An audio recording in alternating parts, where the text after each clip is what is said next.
Hola, ¿qué tal, seguidores del Run Run Político? Hoy estamos en compañía de un exministro, de un exrector, pero de un hombre vigente en materia de educación, de innovación, de tecnología, de generación de ideas.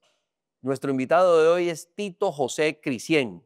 Bienvenido al Run Run Político. Muchas gracias, Jean-Pierre. Soy muy seguidor del Run Run Político desde hace bastante tiempo y bueno, es un placer estar aquí compartiendo contigo. Al contrario, el placer es nuestro.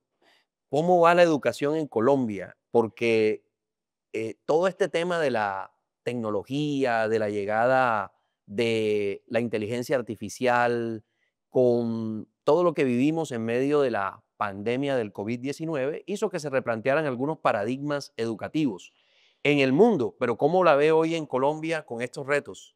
Bueno, esa es una pregunta bastante compleja porque la educación, digamos, tiene varias aristas en cuanto a lo que es la educación preescolar, la primaria, la secundaria, muy mal, sobre todo en la parte de sector público. FECODE vive haciendo, los maestros viven haciendo marchas, paros, los niños no están recibiendo clases, con lo cual afecta mucho la calidad de la educación y lo vemos reflejado en las pruebas PISA, que son las que hacen los países que son parte de la OCDE, donde siempre estamos en los últimos lugares. Sin embargo, somos solo 38 países que nos medimos con esas pruebas, o sea, quedan 150, 160 países que ni siquiera se miden. Entonces somos los últimos de los que se atreven, pero sí hay muchas deficiencias en el sistema educativo. En cuanto al sector universitario, se está envejeciendo la población, se ha estancado un poco el crecimiento. Este gobierno prometió 500.000 nuevos cupos, creo que de cosas llevan 150.000, ya les queda menos de un año, y se enfocaron solo en la universidad pública, lo cual ha perjudicado a muchas universidades privadas. Y hay que tener en cuenta que en Colombia existen 2.500.000 estudiantes universitarios y la mitad están en universidades privadas y la otra mitad en las universidades públicas. Y la pública se la ha venido afectando con el ICETEX, que se ha puesto un poco más lento en pagar los créditos y eso es un pulmón financiero para las universidades privadas. Así que el chuchuchú ese de las EPS lo podrían hacer acabando con el ICETEX con las universidades privadas.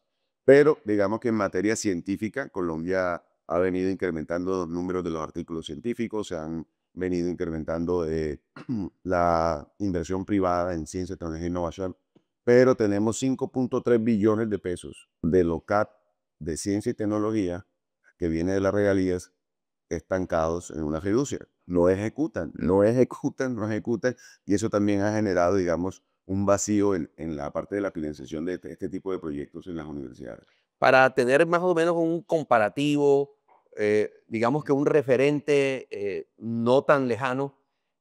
¿Cuánto invirtió el gobierno del expresidente Iván Duque, del cual usted fue ministro de Ciencia, Tecnología e Innovación, en materia de estos proyectos, de impulsar este tipo de proyectos, para más o menos tener un parangón, teniendo en cuenta los 5.3 billones de pesos que están estancados? Nosotros alcanzamos en el año 2022, que fue el último año del presidente, 2021, que fue la última medición que tuvimos, el 1.01% del PIB en inversión de ciencia, también innovación. Eso equivalía a 11.7 billones de pesos. Fue lo que invertimos en el último año. Se invirtió con recursos, con beneficios tributarios, con las regalías y con el presupuesto general de la nación. 11.7 billones. Es decir, ahora mismo tienen parqueados 5.4, han comprometido un billón, 1.2 y el resto convocatorias abiertas, las aplazan, las aplazan, las aplazan y no ejecutan. ¿Y esta inacción a qué se debe? ¿Qué cree usted que hay detrás de todo eso? ¿Sacarán esos recursos más bien para hacer campaña política? Es decir, ¿condicionarán la entrega de los recursos a política o algo así? Quiero pensar que no. Afortunadamente ya esos recursos tienen una destinación específica para ciencia y innovación. Yo lo que creo es que hay mucha negligencia e incapacidad jurídica y tienen miedo.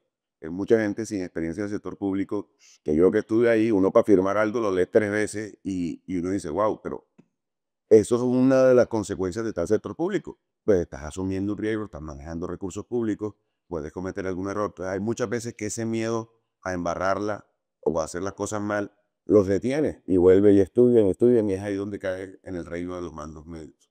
No sé si has escuchado al presidente Petro quejándose de los mandos medios porque él dice que esos mandos medios los puso Uribe, los puso Santos y algunos Duque. Y esos que no le prestan atención a sus ministros y que han Entonces, es verdad el poder que tienen los mandos medios de los ministerios, porque son los que están ahí. Y ellos saben que los metros van y vienen, pero ellos permanecen y se quedan ahí.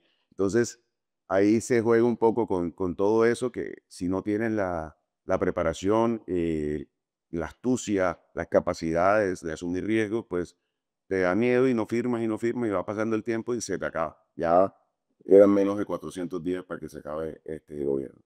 Uno de los argumentos que le he escuchado al presidente Petro en sus intervenciones cuando se refiere al tema de la educación superior es que es un negocio que lo tenían unas universidades que estaban conexas a unas casas políticas y que se estaban enriqueciendo. ¿Qué tan cierto, qué tanto peso tiene ese argumento? Existen las universidades privadas. Las universidades privadas por ley son sin ánimo de lucro. Indudablemente no se reparten utilidades, por lo tanto no es un tema que se nos estemos enriqueciendo. Pues yo, mi familia ha estado toda la vida en educación superior y sí, hay unos beneficios, uno recibe unos salarios, pero uno también tiene que trabajar. Y son unos salarios buenos y sí, eso le da sostenibilidad. Y muchas de las familiares están en la alta dirección de las universidades, pasa en muchas de las universidades privadas en Colombia. Y sí, hablan de nepotismo, etcétera, pero uno puede ver los resultados de la Universidad de la Costa y por no hablar de mí mismo, de la Simón Bolívar, que también es una universidad que está liderada por la familia Consuegra, y hemos visto cómo estas dos universidades han crecido en los últimos años de manera exponencial. Entonces, cuando el nepotismo ayuda a crecer a las universidades, no le veo nada de malo. Entonces, de pronto por algo el presidente dice eso porque sí tiende a haber muchas de las familias fundadoras dentro de los cargos directivos de la universidad, lo cual no es ilegal, no le vemos ningún problema ético porque estamos haciendo el trabajo bien. Pero contrario censo se está dando, por ejemplo, con la Universidad Autónoma, que creo que lleva más de un año intervenida por el gobierno nacional y los resultados no pueden ser más desastrosos. Sí, la verdad es que ha sido muy triste lo que está pasando con la Universidad Autónoma, pero bueno, yo creo que el doctor Ceballos, que tenía un gran legado, su esposa lo estaba manteniendo muy bien, la autónoma, después quedó sin doliente. Cuando una universidad queda sin doliente, pues todo el mundo llega a coger lo que hay a la tiña, como se dice popularmente. Nosotros, la familia Cristian, pues somos muy dolientes de nuestra institución, tanto la Universidad de la Costa como la PUL, los Consuegres con el Simón Bolívar, los Bechara con la Universidad del Sinú. O sea, hay unas familias que sí, que trabajan con una visión social, con una educación social para dar la oportunidad de estudiar a los demás. Es decir, digamos que contraproducente satanizar a las universidades privadas en general, metiéndolas a todas en el mismo saco de la politiquería, de la corrupción y de los negocios. Totalmente injusto. Las universidades públicas, que se hacen llamar del pueblo, etcétera, son universidades elitistas, elitistas académica e intelectualmente hablando, porque ahí solo entran los mejores. Entonces, los muchachos de los colegios públicos de estratos 1 y 2, el 10% mejor del salón, se inscribe en el Atlántico o en la universidad, la institución universitaria de Barranquilla y queda. ¿Y para dónde se va la otra mitad del salón que no pudo entrar porque recibió una mala educación, porque no tuvo unos buenos profesores? No tienen cupo en la pública, no pueden pagar una universidad de los Andes. Y ahí es donde entramos universidades como la Universidad de la Costa, la CUL, la Simón Bolívar. Entramos a llenar ese vacío, a hacer una labor social, porque si no, esa gente no tendría ninguna manera de estudiar. O sea, le quedaría el SENA, pero en el SENA también hay pruebas de entrada que son difíciles. Entonces, la gran mayoría de estrato 1, 2 y 3 estudian en estas universidades privadas, familiares, con una visión social. Para entender un poco cómo se está moviendo el mercado de las universidades en estos momentos en la torta de educación, habida cuenta que usted nos ha confirmado que la universidad pública no tiene la capacidad ni la infraestructura para acoger a todos los alumnos que quieren entrar en ellas. ¿Cómo está esa torta? ¿Cuántos están en universidades públicas? ¿Cuántos en universidades privadas? Bueno, en el país más o menos es que meten al SENA dentro de las públicas, entonces es como 1.280.000 estudiantes en las públicas y 1.220.000 en las privadas.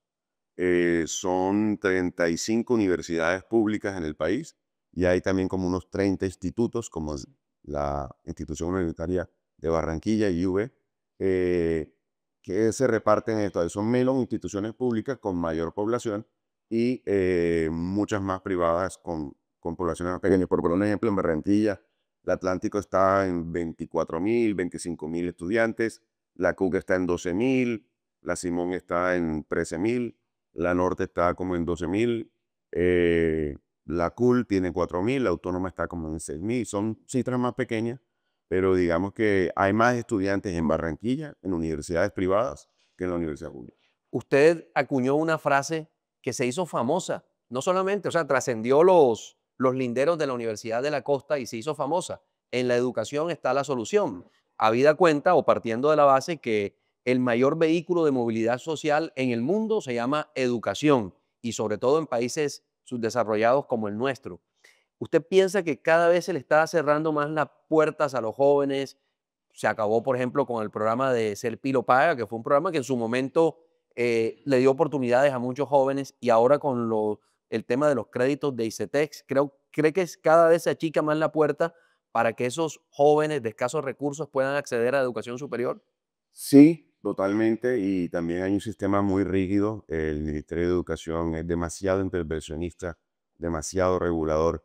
Se establece en la Constitución, en el artículo 69, la autonomía universitaria, pero eso es un saludo a la bandera. Realmente, para hacer cualquier cambio en las universidades, tenemos que pedirle permiso al ministerio y eso impide que tengamos programas novedosos, programas flexibles, de manera que le podamos responder a los jóvenes de hoy. La pandemia nos hizo salir de las aulas de clase, redefinió la presencialidad y la virtualidad tomó mucha más fuerza. Los programas presenciales vienen decreciendo, la población de programas presenciales vienen decreciendo y los virtuales vienen aumentando. Por decirte más o menos son 1.700.000 en presenciales y 700.000, 720.000 en virtuales. Hace 2 años eran 500.000, o sea, esto viene creciendo y es una excelente manera de poder llegarle a todas las personas. Se requiere mucho más flexibilidad. Sorprende que en el ICETEX les quitaron el subsidio a la tasa y no fueron a quemar el ICETEX como si lo hicieron en el gobierno Duque. O sea, uno sabe que la gente que fue a quemar eso no eran estudiantes, realmente era gente pagada para armar rollo. Porque ahora sí los están afectando y nadie está protestando ni le fueron a echar gasolina al ICETEX. Entonces, sí, se demuestra que esto es todo una falso estallido social. Sí, porque todo fue pagado y financiado, sabemos de qué manera, y que se generó un ruido que no era cierto. Y los jóvenes sí se están quedando sin oportunidades, pero importante, lo he dicho en todos los espacios que he podido compartir con el Ministerio de Educación, no van a poder lograr su meta de los 500.000 nuevos cupos si se enfocan solo en las públicas. Tengo que ser 250.000 en las públicas, 250.000 en las privadas. Si nos hubieran dado el chance a nosotros de crear un programa parecido al Pío Pago en las privadas, ya hubieran cumplido la meta. Te lo aseguro por completo. Es decir, el gobierno no ha querido trabajar de la mano con las universidades privadas. No, no ha querido, lo ha dicho abiertamente y se estaba privilegiando la pública, que si fueran la mayoría, fuera normal, pero es que aquí tenemos que caminar con las dos piernas, porque estamos mitad y mitad, con la derecha y con la izquierda, estamos mitad y mitad, tenemos que manejar todo el sistema. Dicho de otra manera, 4 años del gobierno Petro, no se trabaja con las universidades públicas. ¿Cuántos jóvenes hubieran podido ser profesionales en estos 4 años si el gobierno hubiera trabajado con las universidades privadas? La meta eran 500.000, la Ujú. red en campaña comenzó diciendo 2 millones, después dijo que 1 millón, y terminó en En 500.000. Van por 150.000, es decir, unos 350.000 jóvenes se quedaron sin poder, digamos, acceder a una oferta que les hubiera podido ayudar y que los privados hubiéramos estado muy contentos de colaborar. Lo que pasó con Pilo Paga, que lo criticaron mucho, es que las universidades privadas, las que estaban acreditadas en ese entonces, comenzaron a subir mucho los precios de matrícula porque el papá Estado lo pagaba todo. Entonces, se dieron incrementos en la Universidad de los Andes altísimos de matrícula, aquí en Barranquilla, en la Universidad del Norte. Por lo tanto, ese programa se endeudó y se le acabó la plata muy rápido. Yo siempre decía, pongamos un tope de 8 salarios mínimos y el pelado que decida dónde estudiar. Lo hacemos con la vivienda. Uno va a las cajas de compensación, le dice, aquí está su subsidio de vivienda de 47, 48 millones de pesos. Ahí, ¿dónde compro? Donde usted quiera. Eso es lo que había que hacer con la educación y es una propuesta que he hecho, pero este gobierno no lo va a hacer. Pero denle usted un cheque de 8 millones y que el muchacho, se quiere ir para los Andes. Bueno, pon el resto. No, yo me voy para la CUC, ok, te alcanza perfectamente. Entonces, con un tope por estudiante, como un subsidio, sí podríamos alcanzar a muchísimos, muchísimos más jóvenes y podríamos tener 3 millones de estudiantes universitarios y no 2.500.000.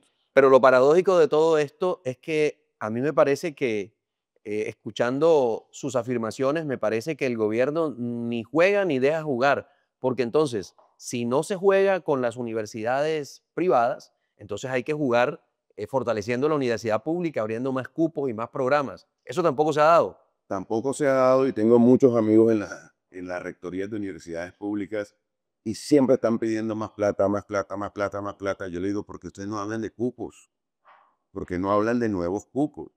O sea, ofrézcanle más cupos a la comunidad, porque digamos, el Atlántico tiene 3.500 cupos. De pronto ha subido últimamente, pero digamos, ha estado como bastante estancado el tema de los cupos. Hay que preguntarle a los rectores de las universidades públicas cuándo va a aumentar los cupos. Entonces dicen que no lo pueden aumentar porque ellos nada más la plata que les da la nación, nada más se les incrementa con la inflación. Entonces dicen que no hay plata para crecimiento, porque si nada más me estás dando la inflación, me estás manteniendo la estructura actual y le están demandando más plata. Yo digo, pero pidan también, pero ofrezcan más cupos. Y desafortunadamente los cupos no se han venido mucho. Es decir, al mejor estilo de lo que decían las abuelas, ni lava ni presta la batea. Nada, exactamente, pues. Y tienes que caminar con las dos piernas, con el sector público y el sector privado. Tenemos un sistema mixto. Tito, en el tema de las universidades también ha cambiado mucho la forma en cómo los jóvenes ven el mundo. Antes, en los tiempos de hace 20, 30 años, los padres decían, hombre, mijo, estudie una carrera profesional. Hombre, mijo, prepárese, sea abogado, sea psicólogo, médico, pero estudie una carrera profesional. Eso ha ido variando en el mundo a raíz de la aparición de las nuevas tecnologías, de la pandemia y de cómo el mundo dio un vuelco, un salto hacia lo digital. ¿Cómo está el tema hoy de esa oferta de las universidades frente a los nuevos retos que impone esta generación?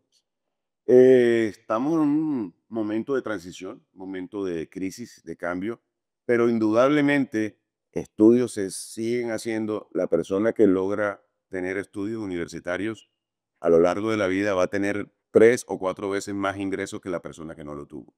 Existe el mito, no, que estudió 5 años y terminó siendo taxista. Eso es un mito. Que hay gente que lo hace, es porque de pronto fue mal profesional y no le dieron más empleo. Porque yo no veo un muchacho recién graduado manejando taxi. Pero no, o sea, siempre son señores que de pronto, yo estudié y tal, pero de pronto no le fue bien en su vida profesional. Un estudio universitario que garantiza un mejor ingreso para ti y para tu familia a lo largo de la vida. Eso está totalmente comprobado.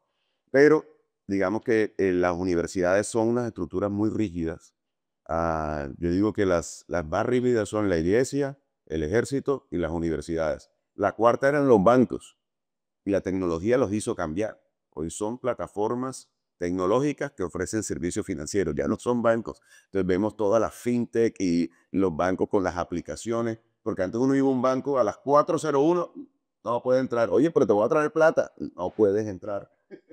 Entonces los bancos se abrieron. Entonces ahora nos toca a nosotros las universidades. Nos tocó una pandemia que nos encerraran durante 5 meses, 6 meses, para que las universidades comenzaran a flexibilizar. Estamos en una crisis y así como en un terremoto, los edificios que tienen una estructura rígida son los primeros que se derrumban y los que tienen una estructura flexible no se caen. Así está pasando con las universidades. Las que son muy rígidas están en crisis, están perdiendo estudiantes y están creciendo. Yo escucho a las Javerianas, a los Andes, la misma Norte quejándose porque le quitaron Paga, porque están reduciendo el número de estudiantes. Pero al mismo tiempo tú ves una universidad como la Minuto de Dios con 110.000 estudiantes, la más grande de Colombia. Una universidad abierta a distancia, la UNAP, que es pública, también tiene 100.000 estudiantes. Ellos van creciendo. La Fundación del Aire Andina tiene como 45.000 estudiantes. También, o sea, hay universidades que sí están siendo flexibles, que sí están respondiendo a las demandas del mercado, que están creciendo. Y muchos de esos estudiantes que antes iban a las grandes universidades de élite, están cambiando el estilo porque quieren carreras más cortas, quieren graduarse más rápido y muy enfocado en la empleabilidad. ¿Y cómo se ha mantenido en este contexto la Universidad de la Costa? Nos hemos mantenido, a pesar de este gobierno, hemos crecido no al nivel que estábamos esperando o al nivel que veníamos en gobiernos anteriores, pero no hemos decrecido, hemos estado creciendo a un porcentaje menor, pero en temas de académicos, de investigación, somos la número uno del Caribe. Somos la universidad con mayor nivel de empleabilidad de sus egresados en el Caribe, la segunda en Colombia. Eso se mide a través del Observatorio Laboral del Empleo del Ministerio de Educación Nacional. Es una cifra oficial y somos la segunda en Colombia, la primera en toda la región Caribe. Por lo tanto, nos sentimos orgullosos de que ese producto, por decirlo así, que le estamos entregando a la sociedad, que son los profesionales de la Universidad de la Costa, están consiguiendo empleo y están generando un gran impacto. Y a nivel científico, estamos entre las 10 universidades que más publican artículos científicos.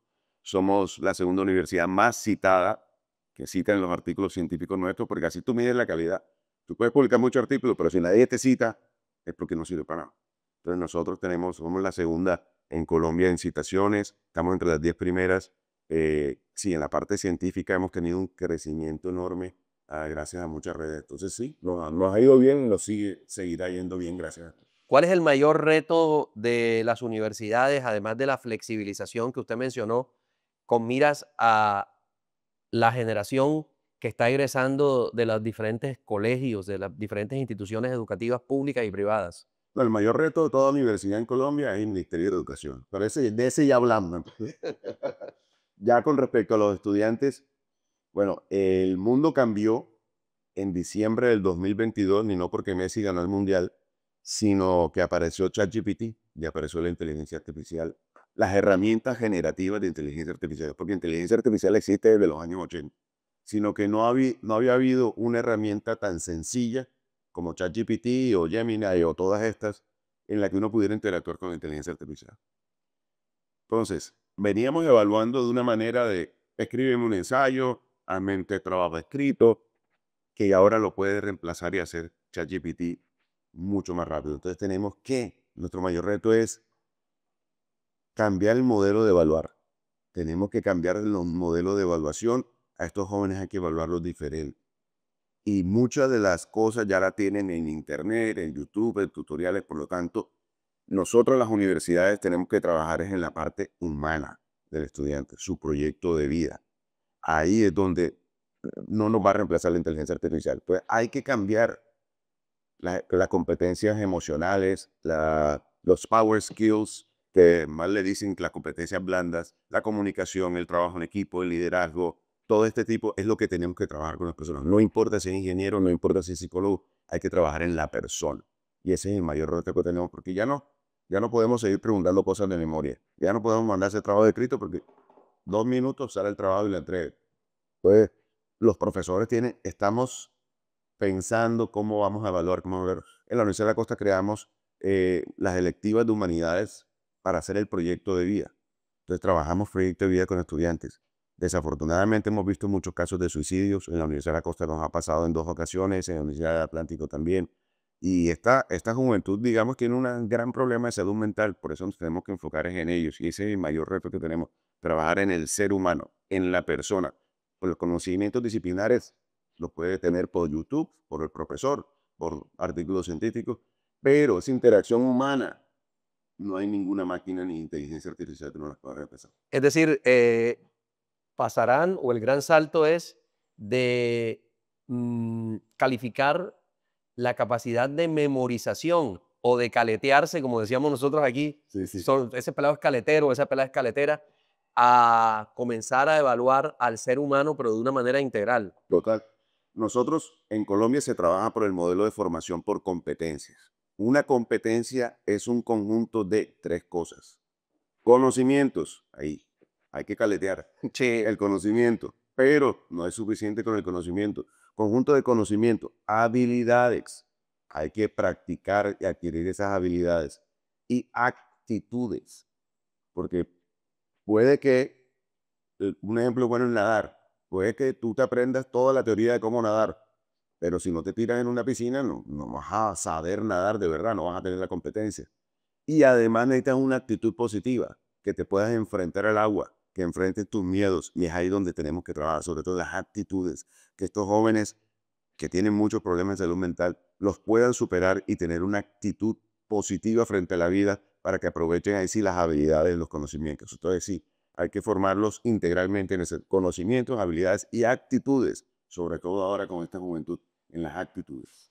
¿Qué le respondería usted a esas personas que tienen un modelo mental en donde dicen, ven acá, pero ya hay mucho contador, ya hay mucho abogado, ya hay mucho médico? Mijo, métase a youtuber. ¿Cómo es ese cuento? ¿Qué? No, ese es el cuento como de los grandes millonarios como Zuckerberg, que se retiró de Harvard y se hizo millonario, pero eso es uno en un billón. O sea, eso no es lo común. Ah, de que hay gente que se ganó el baloto, pues sí, hay gente que se ganó el baloto. Entonces sí, que hay youtubers que están haciendo mucha plata, pues sí, pero uno de cada cuánto, lo mismo que la música. ¿Cuántas Shakira, o Shakira es multimillonaria, pero cuántas Shakiras ha dado a Barranquilla? O sea, son casos excepcionales como en el cine, en la música, bueno, una rifa del baloto, que sí, es cierto, pero digamos que no es un camino con mucho riesgo, como todo lo que tiene que ver con el arte.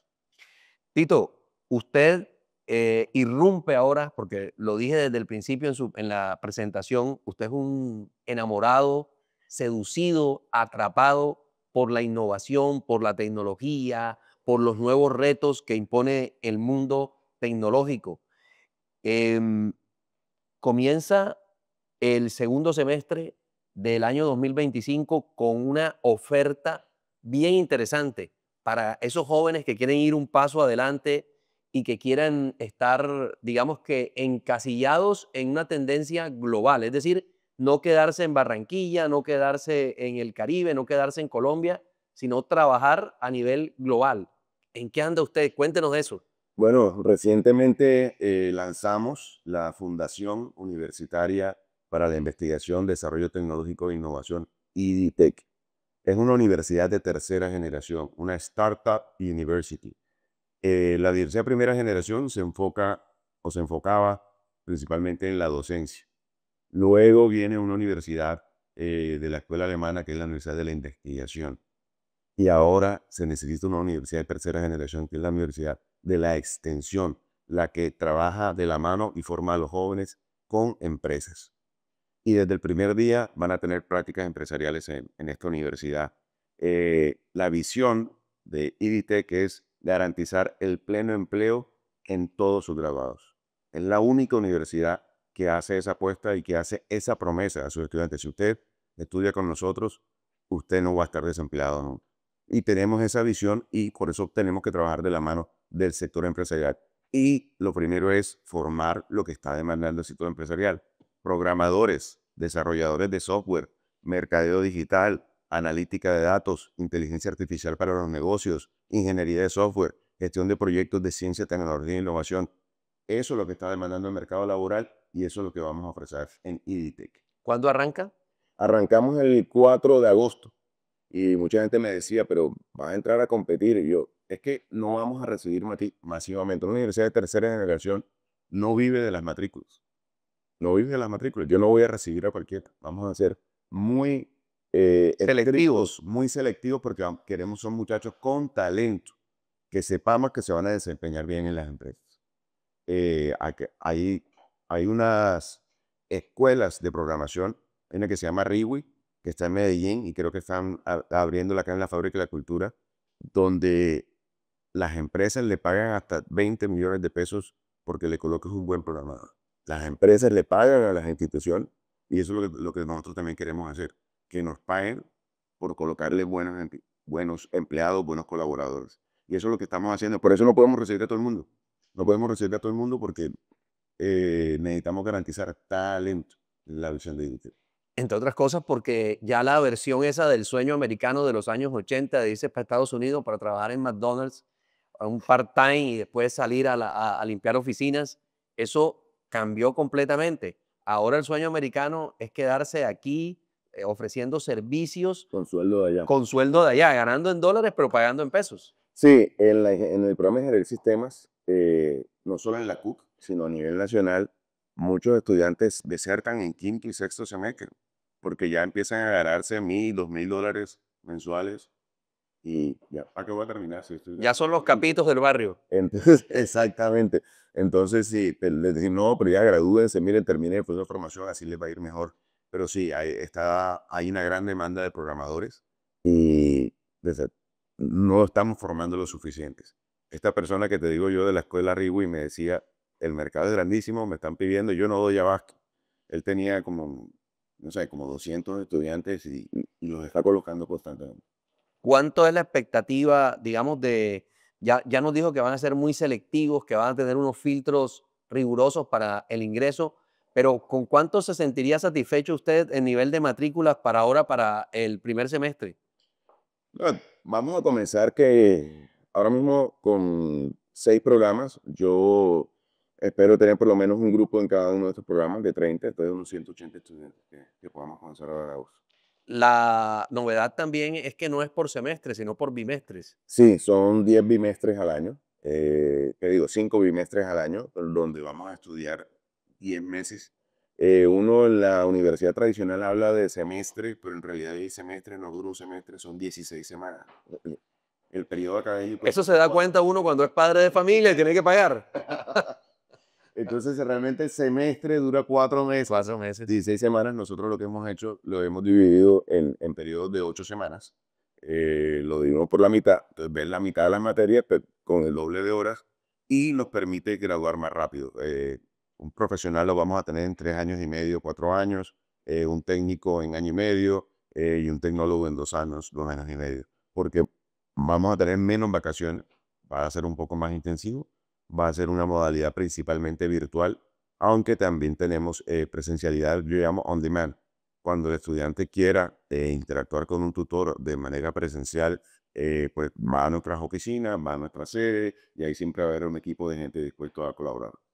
Lo bueno también es que me imagino que en la medida que vaya siendo estudiante, o sea, que vaya desarrollando cada bimestre, se pueden ir presentando ya las oportunidades laborales y puede comenzar a hacer prácticas, puede comenzar a, digamos que a salir de la teoría y comenzar a aterrizar en el mercado laboral. Desde el día uno va a estar en prácticas. O sea, prácticamente el estudiante que en ese proceso estricto de selección debe estar en un proyecto con alguna empresa, en un proyecto con el gobierno, con la alcaldía, con la gobernación. Tiene que estar vinculado a un proyecto para poder entrar. Si no está vinculado con un proyecto, pues no vamos a poder implementar el modelo de tercera generación que existe. Tito, usted tiene hijos y usted sabe muy bien cuando llega el tema de high school, cuando ya termina en su colegio y viene el tema de, "Ajá, ¿y tú a qué te vas a dedicar? ¿Qué vas a estudiar?"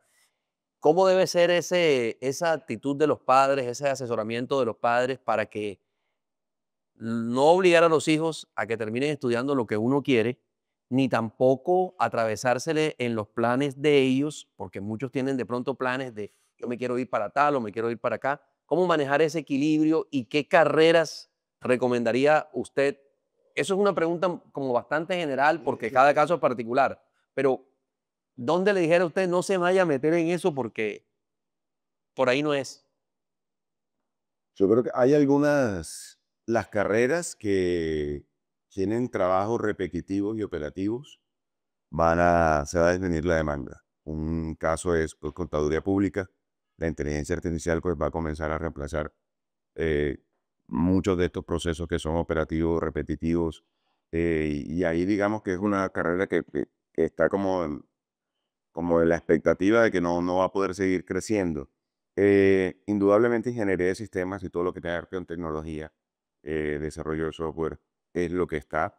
Y yo creo que a la medida que la inteligencia artificial comience a rellenar todas estas tareas operativas, el arte, la industria del arte las industrias culturales y creativas van a cobrar gran relevancia. Por ejemplo, en mi gestión como ministro creamos el distrito de videojuegos en Barranquilla, Creative Lab. Allá hay 6 estudios de videojuegos, se están haciendo muchos videojuegos y son servicios que se están exportando al nuevo estilo del sueño americano, que nos quedamos allí, pero que nos traigan ingresos de allá. Y es una industria que mueve mucho más que el cine y la música juntos. Los videojuegos, hay mundiales de videojuegos, hay mundial de FIFA, hay mundial de Fortnite, hay mundiales, y aquí se están haciendo muchos juegos. Me siento muy orgulloso y estamos trabajando de la mano con Creative Lab, con empresas como Malware, que es un estudio de videojuegos muy importante, y en esa área, la producción multimedia, el storytelling, las narrativas digitales, eso es un área que va a crecer muchísimo porque en la medida que las cargas operativas las reemplaza la inteligencia artificial, la necesidad de entretenimiento va a ser mayor. O sea, yo lo que me demoraba de pronto formulando un proyecto para presentárselo a mis ciencias, me podía demorar 7 días. Hoy lo hago en 2 días con la ayuda de la inteligencia artificial. Lo hacemos todo mucho más rápido. ¿Qué voy a hacer los otros 5 días que me están sobrando? Y la idea es que la inteligencia artificial no es para que trabajemos más y más y más, sino que también trabajemos en nosotros mismos. O sea, yo le digo a los profesores, comiencen a calificar y a evaluar a los estudiantes con inteligencia artificial. O sea, tú le pones, este estudiante tiene que tener esta competencia, y le pones el trabajo que hizo el estudiante y él te hace. Y ahí te ahorras. No, un profesor que tiene que calificar 80 exámenes, uf, ahora lo puede hacer mucho más rápido. ¿Y qué vas a hacer con el tiempo que te sobra? Tiempo para ti, para tu familia. Yo así lo veo positivamente, porque no es para que me den el doble de trabajo. Entonces, hay mucha necesidad de entretenimiento y toda esa industria del entretenimiento, desde videojuegos, cine, conciertos, música, parques de diversiones, va a crecer. Entonces, yo creo que ahí hay una gran oportunidad. Y la otra gran área, que es la quinta revolución industrial, es la biotecnología. Ese tema del genoma humano y de poder hacer medicinas a tu medida, de acuerdo a tu ADN, eso va a venir un gran desarrollo a lo largo de la biotecnología. Vendrán muchos dilemas éticos en la biotecnología, pero esa es la gran revolución 5.0. Ya estamos acabando en la 4.0 y se viene esa gran revolución de la biotecnología. Tengo el hijo de un amigo que estaba estudiando biología y él quedó como que, ¿por qué se irá a pasar biología? Eso como pasé profesor. No, no. Biología, yo le dije, eso tiene muchísimo, muchísimo potencial. Todo lo que tenga que ver con biotecnología va a tener muchísimo potencial en el corto plazo. Bueno, reciban ustedes ese consejo de alguien que sabe de educación, que desde pequeñito jugaba con calificaciones. Yo creo que usted no tenía juguetes, sino calificaciones que llegaban en su casa. Oiga, Tito, esta semana se realizó en Barranquilla un importante evento que promueve precisamente todo lo que hemos venido hablando y es Perrenque Creativo. ¿Cómo le fue? ¿Qué es Perrenque Creativo y cómo le fue? Perrenque Creativo busca resaltar esa característica que tenemos los Caribe de ser inventivos, creativos, y casi todas y el ejemplo que ponemos es que casi todos los artistas colombianos famosos son de acá. Shakira, Sofía Vergara, Gabriel García Márquez, Carlos Vives, todos son acá porque aquí tenemos esa chispa creadora. Y queríamos resaltar el perrenque del costeño, del caribeño, y ese potencial que tenemos de crecimiento. Entonces, todas las industrias creativas y culturales, más allá del carnaval, aquí, como te decía el ejemplo de los videojuegos, eso es una industria creativa y cultural, nos estamos reuniendo para fortalecernos, articularnos, porque de verdad yo creo que eso es un área donde hay mucho potencial y que Colombia, y especialmente Barranquilla, tiene un gran potencial para atraer más turismo y toda esta industria creativa y cultural. Tenemos esa ventaja competitiva, los colombianos, con respecto a europeos, a otros países del mundo. Yo creo que Latinoamérica tiene su gran oportunidad en este siglo alrededor de todas estas industrias culturales y creativas. Tito, una de sus grandes pasiones también es la política. Le gusta la política. Me encanta la política. Con usted yo he tenido largas charlas sobre política cuando nos encontramos. A veces no hay café suficiente para que pueda alcanzar para la charla política. ¿Cómo ve la política? ¿Cómo ve las elecciones de 2026? Primero las presidenciales. Las veo, primero, ojalá haya elecciones. Eso es el primer alerta que tenemos que poner, porque tanto estallido social y desorden puede hacer que nos digan los creativos leguleyos, no, que como no hay garantías porque el orden público está desbordado y entonces vamos a posponer las elecciones. Tenemos que estar alerta, no dejemos que nos muevan las elecciones. Y si hay elecciones, muy importante que se unan el centro, la derecha para no caer ni en manos de la extrema derecha ni en manos de la extrema izquierda. Tenemos que buscar unos consensos, tenemos que trabajar más unidos y el presidente Petro acapara toda la agenda mediática. Uno escucha las emisoras, mira las redes y todo lo que se habla es de Petro. Que si Petro esto, bueno, malo, regular, pero se habla de Petro, no se habla de más nadie. Entonces no ha salido ninguna otra figura, no ha salido un líder de la oposición, como sí lo fue Petro en el gobierno de Duque. No ha, como nada más se habla de él y él sabe lo que hace. Y cada vez se inventa un escándalo nuevo y no habla ninguno de los candidatos. Hay más de 70 candidatos, precandidatos presidenciales y eso pues no nos permite tener una visión clara, pero yo estoy seguro que en una segunda vuelta se va a derrotar a la izquierda en Colombia. ¿Y cómo ve las elecciones a el Congreso de la República, teniendo en cuenta que pues el Congreso ha tenido destellos?